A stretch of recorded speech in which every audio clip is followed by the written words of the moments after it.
있었다. 아멘. 같은 본문으로 3주째 이 말씀을 전하고 있습니다.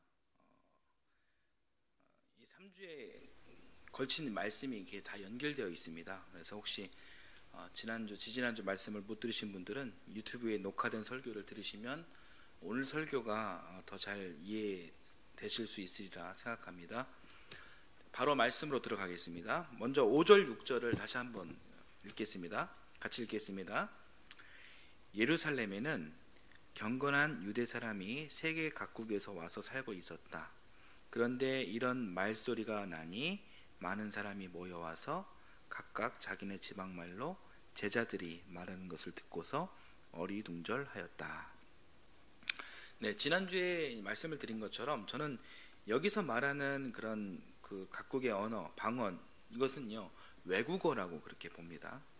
방금 읽은 말씀에서도 명료하게 증언하는 것처럼 이건 다른 나라의 말이에요.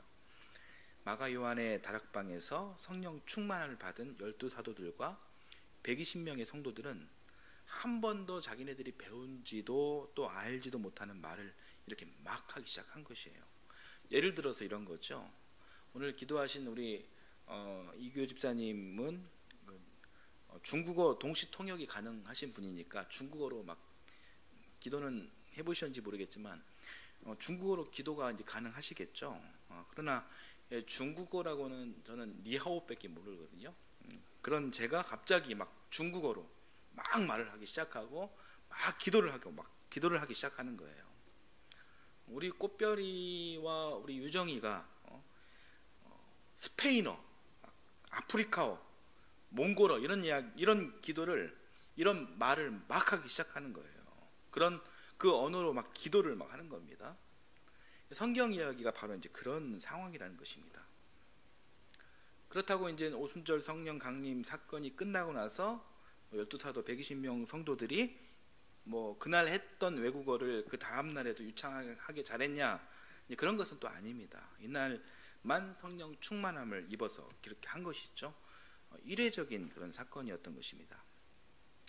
어찌됐든 간에 굉장히 놀라운 일이죠. 이 방언의 사건은, 외국어를 말하는 사건은 우리의 생각과 상식을 초월하는 그런 성령의 역사임에 분명합니다.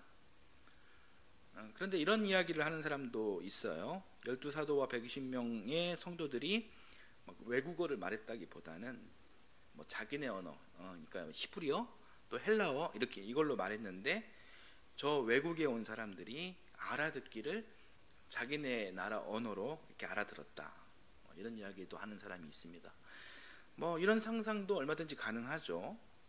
뭐 신기한 말하기든 뭐 신기한 듣기든 뭐 이렇든 저렇든 어찌됐든 간에 오순절 방언의 사건은 성령께서 주장하시는 그런 놀라운 일임에 틀림이 없는 것입니다.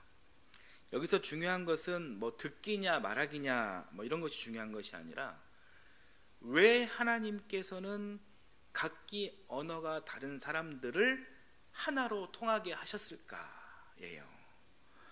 자, 그 이유에 대해서 우리 5절을 다시 한번 보겠습니다. 5절 같이 읽겠습니다. 예루살렘에는 경건한 유대 사람이 세계 각국에서 와서 살고 있었다. 자, 이 말씀을 우리가 좀 이해를 하려면요, 기원전 586년 전의 이스라엘 역사를 우리가 알 필요가 있습니다. 이때 큰 사건이 있었습니다. 사진 잠깐만 보여주세요. 당시 이스라엘은 그 오른쪽에 있는 사진처럼 우리나라가 이렇게 남북으로 갈라진 것처럼 이렇게 사마리아가 있는 북이스라엘, 그 다음에 예루살렘에 있는 남유다 이렇게 분단되어 있었습니다. 북이스라엘은 기원전 750년경에 아시리아라는 제국에 의해 멸망했고, 남유다는 기원전 580년경에 이 바빌론 제국에 의해서 멸망을 당합니다. 멸망을 당하면서 남유다 이스라엘 이야기를 할게요. 남유다 이스라엘은 외국 군대 군합발의 짓밟힙니다. 자신의 정체성이었던, 자기 민족의 정체성이었던 성전은 불타 없어지고 또 수많은 사람들은 포로로 끌려갑니다. 이때 또 수많은 사람들은 전 세계로 막 흩어지는 거죠. 도망가는 것이죠. 그 왼쪽에 있는 사진을 보면은 잘 안 보일 수도 있는데 이스라엘 빨간색 글씨만 좀 한번 찾아서 봐보십시오. 이스라엘 그 주변에 그 위로 보면 뭐 시리아, 레바논, 밑으로 보면 이집트가 있고 오른 그 쪽에 보면 요르단이 있죠. 요르단 이쪽이 바로 이제 남유다, 바빌론 제국이 이제 요르단 그쪽에 있는 건데, 이렇게 바빌론에 의해서 이스라엘이 점령을 당하면서 세계 그 수많은 사람들이 뭐 위쪽으로 아래쪽으로, 이 지명은 이게 이제 팔레스틴 그런 사진이기 때문에 지명은 다릅니다. 그렇게 아무튼 각 구국으로 뭐 시리아 쪽으로, 뭐 레바논 쪽으로, 이집트 쪽으로 이렇게 전국으로 흩어졌다라는 것이죠. 조국의 그 참혹한 멸망을 바라보면서 눈물을 머금고 그렇게 흩어진 것입니다. 이런 흩어진 사람들을 그리스어로 뭐라고 이야기를 하냐면은 디아스포라 유대인이라고 합니다. 한번 따라서 해보실까요? 디아스포라. 예. 디아스포라는 이 뿔뿔이 흩어진 유대인들이라는 그런 뜻이에요. 이 디아스포라는 각자 흩어진 나라에서 수백 년을 살게 되는 것이에요. 얼마나 살았습니까? 성령 강림 사건이 기원 후 33년에 있었던 일이잖아요. 그러니까 600년을 넘게 산 것이죠. 그렇게 600년을 살았으니까 이 디아스포라 후손들이 모국어를 할 줄 알았겠습니까? 외국에 있는 우리나라 교포들 2세들만 봐도 이렇게 모국어, 우리나라 말 이렇게 서툴잖아요. 그런데 600년이라는 그런 시간이 흘렀으면은 뭐 중조 할아버지가 아니라 뭐 고조 할아버지, 그 이상의 할아버지 시대 때 언어잖아요. 그런데 이 디아스포라 후손들이 600년이 지난 이 후손들이 어떻게 이게 모국어를 알 수 있겠냐라는 거예요. 모국어는 잃어버리고 자기네들이 사는 그런 각국의 언어만 할 줄 알았을 것입니다. 그랬겠죠? 그런데 자 5절을 다시 한번 보여주십시오. 자 5절. 지금이 여러분 오순절이잖아요. 오순절은 이스라엘의 3대 명절입니다. 이 명절에는 어떤 풍습이 있었다고 했나요? 디아스포라 유대인들이 예루살렘에 이렇게 모이는 풍습이 있었어요. 어디에 있든 간에 뭐 이스라엘 땅 북쪽 뭐 가버나움에 있든 뭐 갈릴리에 있든 저 멀리 뭐 국경을 넘은 외국에 있든 이 사람들이, 이 유대인들이 예루살렘에 모였습니다. 이 명절에는 많게는 200만 명, 적게는 수십만 명이 예루살렘에 모였을 것입니다. 지금 상황이 딱 그런 상황이라는 거예요. 그래서 5절이 말해주는 거죠. 예루살렘에는 경건한 유대 사람이 세계 각국에서 와서 살고 있었다.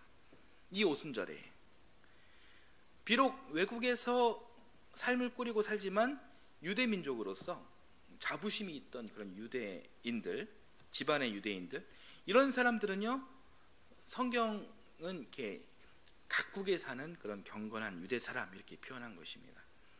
이 경건한 부류의 사람들은 자신들이 유대 민족이다라는 그런 정체성을 자기 후손들에게 아주 최대한 아주 잘 전수해 주었을 것입니다. 이들의 후손들이 이 오순절날 예루살렘에 모여서 나름 유대인들 민족의 의식에 동참하고 그렇게 있었던 거예요.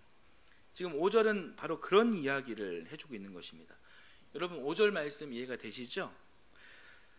자, 이 사람들은, 이 디아스포라 유대인들은 예루살렘 여기저기를 다니면서 자기들의 뿌리를 찾고 있었을 텐데, 그러던 중에 이 마가 요한의 집을 이렇게 지나가다가 태풍 같은 바람의 소리를 들었고 또 강렬한 불의 혀 같은 무엇을 보게 된 것입니다. 그러면서 자기네들끼리 막 웅성웅성 된 것이죠.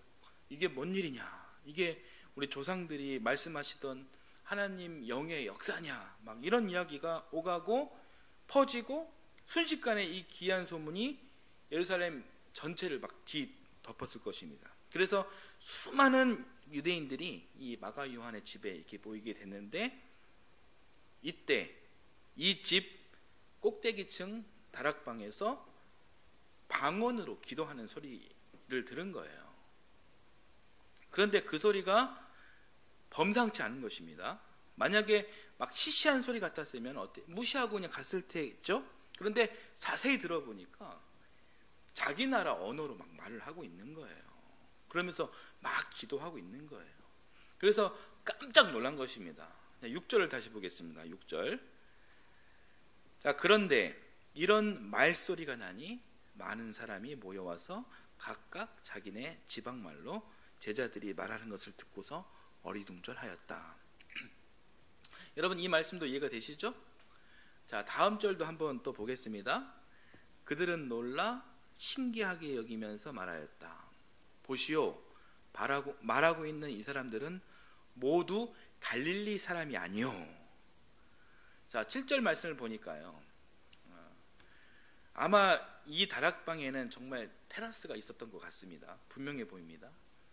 말하는 사람들이 보였다라고 하잖아요. 방언하는 사람이 보였다라고 이렇게 얘기하잖아요. 이 말이 여러분 납득이 되려면은 그곳이 가두어진 곳이면 이렇게 가능하겠습니까? 아니죠. 테라스여야 납득이 되는 것입니다. 1층에서 밑에 1층에서 6층을 이렇게 봤는데 사람들이 보이려면은 테라스가 있어야 하는 거예요. 그렇게 해서 봤습니다. 그리고 그 사람들이 갈릴리 사람이다라고 눈치를 챌 수 있었던 것은 아마 이들의 남루한 옷차림과 검게 그을린 피부 색깔을 보고 그랬을 가능성이 큽니다. 당시 못 배우고 가난하고 거지 같은 사람의 상징은요, 갈릴리 사람이었어요. 실제로 예수님의 제자들은 대부분 갈릴리 사람이었고, 복음을 먼저 받아들인 120명의 이 크리스찬들, 성도들은 대부분 인텔리나 그 부자보다요, 이 남루한 차림의 갈릴리 사람이었을 가능성이 큽니다. 물론 이제 부자도 있었겠죠. 대부분 갈릴리 사람, 가난한 사람이었다는 것이죠. 그래서 외국에서 온 나름 깔끔한 유대인들은요, 이 다락방에서 기도하는 사람들이 갈릴리 사람이다, 이것을 쉽게 눈치챘을 것이다라는 거예요. 그런데 이 무식한 무리로 생각했던 사람들이 막 외국어를 막 유창하게 하는 거예요.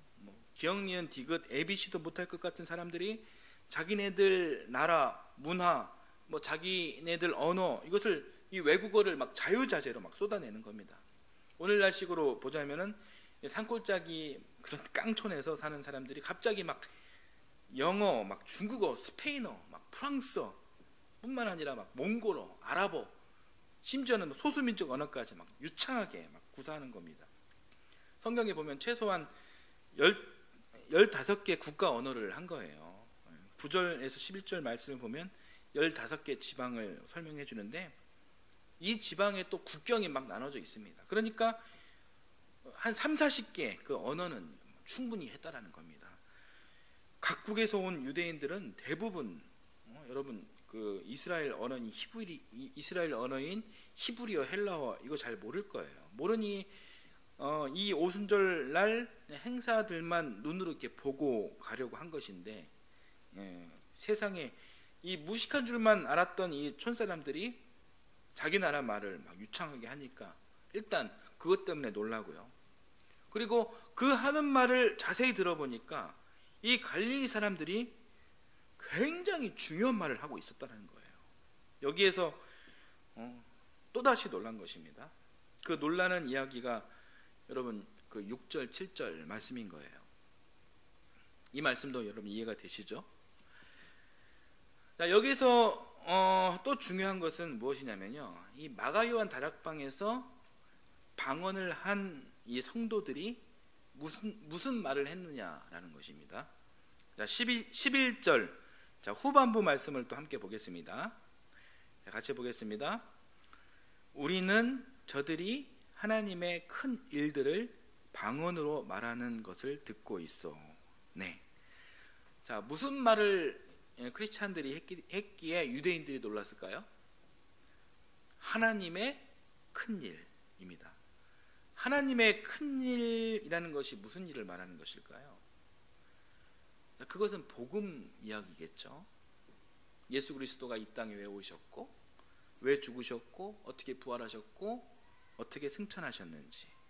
그래서 앞으로 하나님께서 이끌어 가실 세상은 어떤 세상인지, 하나님의 자녀인 우리들은 앞으로 어떻게 살아야 하는지, 그런 이야기를 지금 하고 있는 것입니다. 하나님 나라가 앞으로 전 세계로, 복음이 전 세계로 뻗어져 나갈 것이고, 하나님께서 펼쳐주실 새하늘과 새 땅의 일들이 곧 도래할 것이다, 이런 이야기를 말하는데, 그 놀라운 일들이 누구의 입을 통해서? 갈릴리 사람들의 입을 통해서 전해지고 있었던 것입니다. 그러니 얼마나 놀랐겠어요? 7절에 저들은 갈릴리 사람들이 아니요, 이런 이야기가 나온 것이죠. 그런데 정말 놀라운 사실은 이 말을 각 나라에서 온 사람들이 듣는데, 그동안 전혀 생각지도 않았고 듣지도 못했던 그 말들이, 무식한 줄로만 알았던 이 갈릴리 사람들의 혀를 통해 전해진 그 말들이 신기하게 믿어진 것입니다. 이게 진짜 놀라운 일이에요. 여러분 생각해 보십시오. 여러분보다 지식 수준도 낮고 경험도 부족하고 또 경제적으로 훨씬 부족한 사람이 여러분을 앞에 두고 여러분의 인생을 바꿔놓을 이야기가 있다며 이런저런 이야기를 했을 때, 그 이야기를 여러분 얼마만큼이나 믿고 신뢰할 수 있겠습니까? 그 이야기가 믿어지겠습니까? 믿어져서 지금까지 나를 존재하게 한, 있게 한 그런 조건들을 내려놓고 그 사람들을 여러분 따라갈 수 있겠습니까? 쉽지 않을 것입니다. 그런데 디아스포라 유대인들이 그 말이 믿어진 거예요. 이것이 정말 성령의 놀라운 역사인 것입니다. 그런데 개 중에는 어떤 사람들이 있었느냐? 13절을 또 한번 봐볼까요? 13절. 13절을 보겠습니다. 그런데 더러는 조롱하면서 그들이 세술에 취하였다 하고 말하는 사람도 있었다. 이런 사람들 늘 있지 않습니까? 어디에나 반대를 위해 반대하는 사람들, 방해자들, 사람들로 구성된 집단에 이런 사람들을 있기 마련입니다. 말씀에서 새술이란 아직 숙성되지 않은 술을 말합니다. 숙성되지 않았으니까 맛이 없는 술이겠죠. 맛없는 술이니까 어때요? 비싸요? 싸요? 쌉니다. 행색이 남루한 이 갈릴리 사람들이 하는 일이라곤 이 싸구려 술을 먹고 취해서 헛소리를 짓거리는구나, 이런 이야기를 하는 거예요. 상대의 연약한 겉모습을 드러내서 왜곡해서 이 약한 사람들의 자존심을 자신들의 물리적인 힘으로 구겨놓는 거예요. 망신을 주는 거죠. 또 여기에 동조하는 사람들을 싸잡아서 비난하려는 아주 비겁한 그런 행동이라고 볼 수 있는 것입니다. 그러나 대부분 사람들은 각 나라에 하는 그런 말을 듣고 이것은 하나님의 큰일이다, 하나님의 큰일이다 라는 그런 고백을 했다고 합니다. 다행입니다. 이 디아스포라 유대인들이 그렇게 듣고 그렇게 또 믿고 또 각자 자기네 나라로 갔을 때, 여러분 그 나라에서 무슨 일이 일어난 줄 아십니까? 교회가 세워졌습니다. 그중 대표적인 교회가 바로 로마 교회예요. 대부분의 교회들은 이 사도들의 공로로 세워집니다만 로마 교회는 사도를 통해 세워진 교회가 아니에요. 오늘 본문 다음 이야기를 보면 본격적인 이 디아스포라 유대인들을 향한 베드로 사도의 설교가 시작되는데, 이 설교를 듣고 회심한 부부가 그 유명한 브리스길라와 아굴라 부부예요. 이 부부에 대해 사도 바울을 도우며 복음을 위해서 끝까지 헌신했다는 이야기가 성경에서 많이 나오죠. 이 부부가 회심하고 세운 교회가 바로 로마 교회입니다. 이렇게 성령의 충만과 성령의 역사는 이 오순절 강림 이 사건을 시작점으로 해서 온 세계로 교회가 확장되도록 만들어 준 것입니다. 여기까지가 여러분 우리가 3주 동안 나눴던 사도행전 2장 1절에서 13절까지의 성경 이야기입니다. 여러분 오늘 이 본문에 대해서 여러분 그림이 그려지십니까? 이해가 되십니까? 3주 동안 했으니까 그려지시고 이해가 되시겠죠? 자, 지난 3주 동안의 말씀을 한번 정리를 한번 해보겠습니다. 자, 4절 말씀을 다시 한번 보여주십시오. 4절.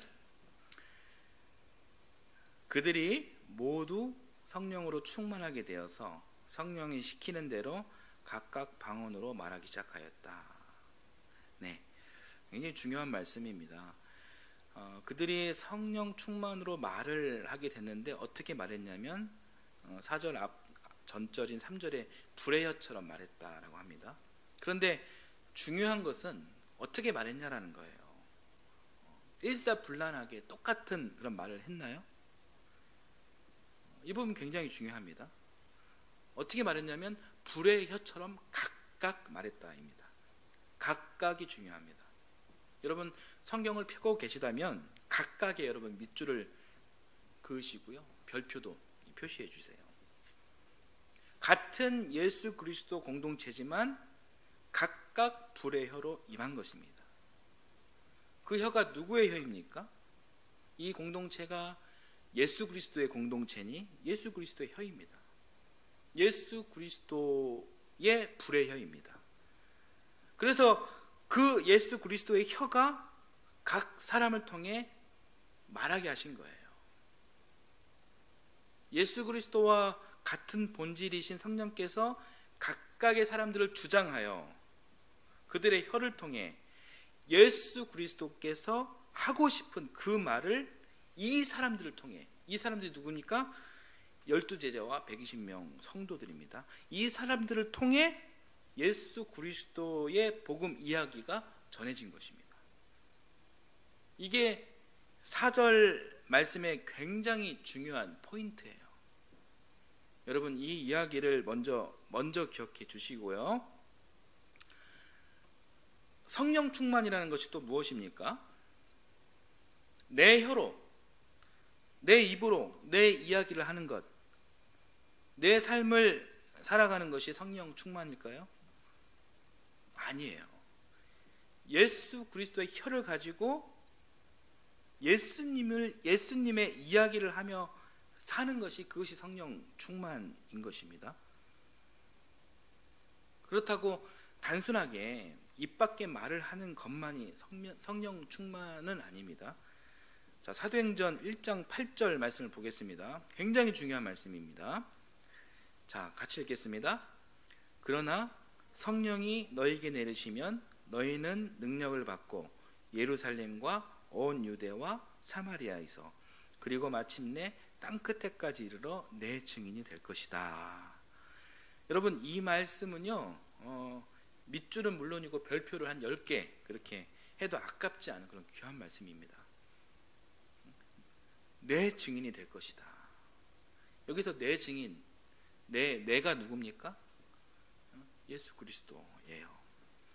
예수 그리스도를 증언하고 예수 그리스도의 증인되는 그 삶, 말로서뿐만 아니라 이 삶의 행실을 통해 드러내는 그 삶, 그 삶이 바로 예수 그리스도의 증인되는 삶이라는 것이에요. 예수 그리스도의 은혜를 받은 자로서 마땅히 섬김의 모습을 드러내고 나눔의 모습을 드러내고 겸손의 모습을 드러내고 이웃사랑의 삶을 살아내며 내 삶 속에서 나의 영광이 아닌 하나님의 영광을 드러내는 삶이 바로 예수 그리스도의 흔적을 남기는 삶이 되는 것입니다. 빛의 자녀로서 빛을 가리지 않고 떳떳이 그리스도 예수 영광의 빛을 드러내고 소금의 맛을 잃어버리는 것이 아니라 어디를 가든 제맛을 내고 자기 역할을 감당하면서 그리스도의 향기를 바라는 그 삶이 그리스도의 증인이요 그리스도의 흔적을 남기는 그런 삶이 되는 것입니다. 그리스도인인 나는 누구인가? 나의 정체성은 무엇인가? 창조주 하나님의 아가페 앞에서 예수 그리스도의 끝없는 사랑을 인식하고 기억하면서 나는 하나님의 아가페와 예수 그리스도의 사랑을 증거하는 사람이구나. 이렇게 수시로 깨닫고 회개하고 수시로 그 은혜에 감복하고 그 은혜에 겸손해하면서 이웃사랑을 위해서 끊임없이 또 끈질기게 나를 다듬고 훈련하는 사람이, 그런 사람이 바로 성령 충만한 사람이라는 거예요. 방언 잘한다고, 병고침 은사가 있다고 그 사람만이 이 성령 충만의 주인공이 되는 것이 아닙니다. 예언, 신유, 치유, 그런 은사 있다고 그런 거 잘한다면서 세상 사는 삶의 모습은 이기적이고 남 판단하는 거 좋아하고 남 정죄하는 거 좋아하고 그런 사람 얼마나 많은지 몰라요. 하나님, 성령님 이야기하면서 우리 교회는 절대 코로나 안 온다고, 성령님이 지켜주신다고, 그러면서 방역수칙 하나도 안 지키고 결국 어떻게 됐습니까? 신천지, 사랑제일교회, 인터콥, IM 성교회 결국 다 감염되지 않았습니까? 무슨 성령이 무슨 바이러스 진원지인가요? 성령 받았다라고 하면서 세상 사람들에게 유익은커녕 걱정거리만 되고 혐오 대상이 되고, 그런 집단에 성령이 어떻게 충만할 수 있겠습니까? 성령을 이야기하면서 반지성주의에 빠져 있고 기복신앙에 빠져 있기 때문에 그 모양 그 꼴인 것이죠. 교회가 욕을 먹고 계란 투척을 당하고 혐오의 공동체로 그래서 낙인 당하고 있는 것입니다. 그런 그들이 성령 충만한 사람들, 성령 충만한 공동체가 될 수 있을까요? 성령 충만은커녕 예수님과 교회를 욕먹이고 왜곡하는 사이비 집단에 불과한 것입니다. 방언도 필요하고요, 예언도 필요하고 신유도 필요합니다. 그러나 저요, 여러분들의 목사인 저요, 방언도 못하고 예언도 못하고 신유의 은사도 없습니다. 저뿐만 아니라 그런 은사 없는 사람이 훨씬 더 많아요. 당신은 어떤 성령 충만과 관련된 어떤 은사를, 어떤 경험을 하셨습니까? 하나님은 그런 경험들을 보지 않으셔요. 사랑하는 여러분, 하나님께서 주목하는 사람은 이런 사람들입니다.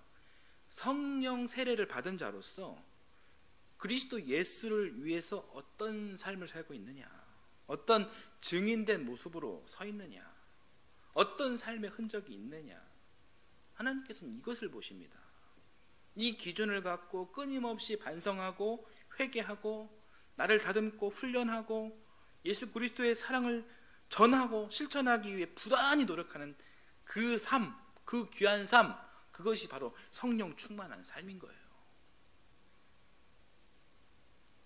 그래서 성령께서는 갈라지는 불의 혀처럼 임하셔서 일사불란하게 똑같은 무슨 어떤 은사를 주신 게 아니라 각 사람에게 임하셔서 120명 각자에게 예수님 말씀을 주신 거예요. 예수님의 혀를 주신 거예요.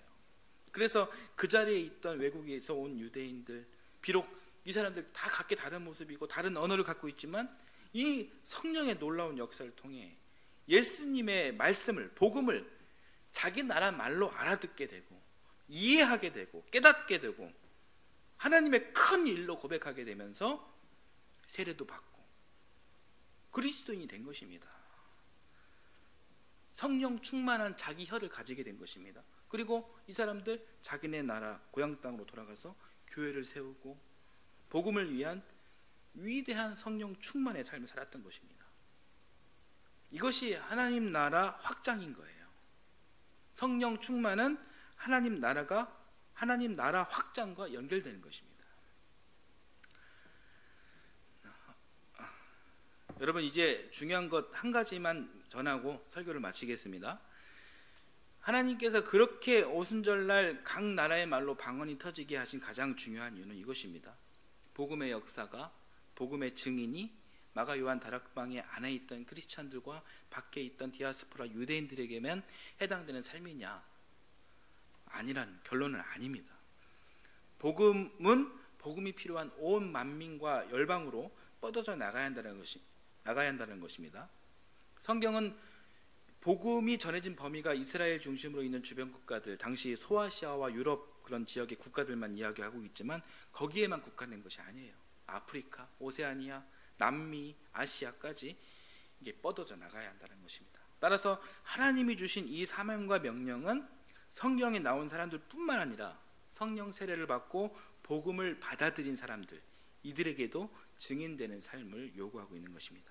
그래서 오순절 성령 강림 사건의 본질은 무슨 방언하고 신유하는 어떤 초월적 은사를 받았다 이런 것이 아니라 복음을 위한 하나님께서 원하시는 사명이 어디에까지 뻗어져 나가야 하며 누구에게까지 가야 하며 어떻게 전파되어야 하느냐 하는 이 범위를 선포한 사건이다 라는 것입니다.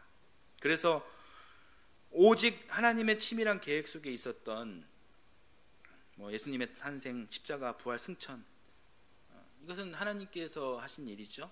사람의 공로가 있는 것이 아닙니다. 이 사건 이후 역사한 오순절 성령 강림은 새로운 출발점이 되었습니다. 이 출발의 의미는 하나님께서 이제 당신의 구원 사역을 홀로 하지 않으시고 성령님을 보내시어 우리와 함께 복음의 새 시대를 만들어 감을 의미하고 있습니다. 그런 의미로 이 사도행전이 쓰여진 것이에요. 여러분, 사도행전 마지막 장 마지막 두 절을 함께 한번 봐볼까요? 자, 사도행전의 마지막 이야기입니다. 함께 보겠습니다. 바울은 자기가 얻은 새 집에서 꼭 2해 동안 지내면서 자기를 찾아오는 모든 사람을 맞아들였다. 그는 아무런 방해도 받지 않고 아주 담대하게 하나님 나라를 전하고 주 예수 그리스도에 관한 일들을 가르쳤다. 책을 정리하는 마지막 절이에요. 좀 이상하지 않습니까? 책의 마지막 이야기라면 여러분 무슨 결론이 좀 명료해야 되고 또 교훈이 있어야 되지 않습니까? 그런데 사도행전의 끝은 이렇게 맺습니다. 사도행전은 새 시대, 새 출발을 의미하는 책이고 이 책의 끝절 역시 사도행전 이야기는 종착점이 아니라 여전히 출발점임을 말해주는 것입니다. 초대교회 성도들의 사도행전에 이어서 이제 후손들이 이 사도행전을 써나가야 함을 암시한 것입니다. 사랑하는 여러분, 복음 전파를 위한 선배들의 바통을 이어달리게 하고 있는 거예요. 우리는 그분들의 바통을 이어받는 것입니다. 이어받아 이제 우리들이 우리의 사도행전을 잘 써나가야 합니다. 오늘날 신앙과 교회는 여느 때보다 위기의 길에 봉착했습니다. 그 이유는 위에서 잠깐 말씀드렸듯이 교회의 이 반지성주의, 귀복신앙, 또 성전 중심 신앙 때문입니다. 코로나19 바이러스가 밀집 집회, 밀폐 공간에서 맹위를 떨치고 기승을 부린다는 사실에 대해 어린이집 다니는 제 딸 5살 민주도 잘 알고 있는 사실이에요. 지극히 상식적이죠. 여러분, 복음이란 무엇일까요? 복음은 비상식적인 게 아니에요. 복음은 생명 창조, 생명 구원의 하나님을 아는 기쁜 소식인 것이고 또 율법과 운명에서 자유케 하신 예수 그리스도의 사랑을 깨달아 감복하는 것이고 그리스도의 사명은 성령님의 도우심으로 이 복음을 담대하게 전하는 것입니다. 사랑하는 여러분, 오늘날 교회가 교회다운 교회로 다시 갱신하기 위해 우리 함께 기도했으면 좋겠습니다. 주님의 혀를 달라고 기도합시다. 성도의 삶이 자기만을 위한 이기적인 삶이 아니라 우리와 모든 생명의 주인이신 하나님 나라를 확장하기 위한 그런 삶이 되게 해달라고 우리 기도합시다. 짝퉁이 아닌 진짜 복음을 전하는 믿음과 사명이 우리 안에 있기를 바라며 기도합시다.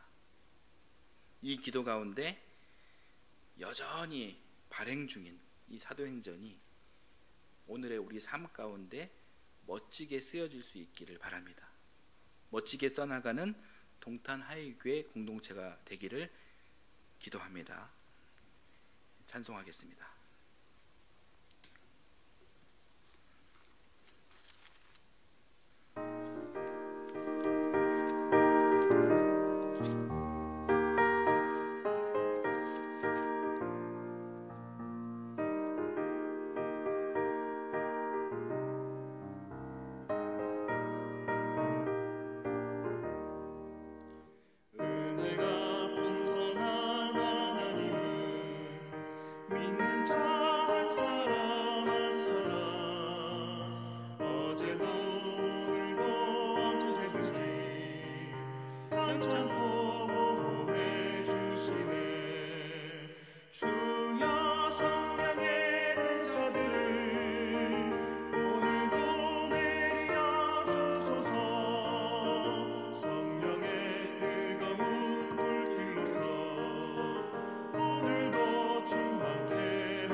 하나님, 저희들의 삶이 그리스도의 사랑을 위해 살아가는 삶이 되게 하옵소서. 이 복음 들고 내 가족, 내 형제, 내 이웃들을 향하게 하시고 사도행전 1장 8절 말씀이 우리의 궁극적인 삶이 되도록 주여 인도하여 주옵소서. 이 시간 주님 주신 은혜에 감사하며 귀한 예물을 드립니다.